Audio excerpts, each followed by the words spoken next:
Hello and welcome to today's video break. We're in Psalm 26:8 where it says, Lord, I love the house where you live, the place where your glory dwells. I love it, he says. He doesn't say, I like it. Maybe I'll go there. He loved being where God's glory dwelled, in his house. He loved going in the sanctuary and praising with the people of God, the community of God. And so this continues to bring me back. Are we enjoying being in the community of God? Or have we found an array of excuses to stay away? You know, there's many things that push out the community of God. And, you know, that wonderful place where you come together with like-minded believers and you're lifting up and praising the name of God. There's something so special and, you know, it's such a thin space when God's people get together, because it's like when family gets together. There's something about that community where it's, you know, that is such a thin space of love. And this is what it should be like when we come together as the community, as a body of believers, whether you're meeting in a coffee shop, loving on each other and dwelling on the, you know, who God is and allowing God to use you, or, you know, or whether you're meeting in an actual church building where it's the glory of God is a thin space. Whatever that worship space looks like for you, what this passage is proclaiming is, don't forsake it.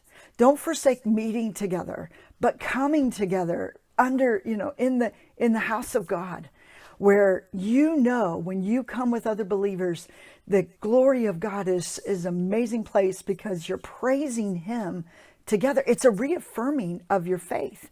It's, you know, and so I know some even have Bible studies during their workplace where they're talking about the thing. That's a thin space. That's a place where God's glory dwells, because you're talking about his magnificence. It's a transfer. It's, you know, you're in the world.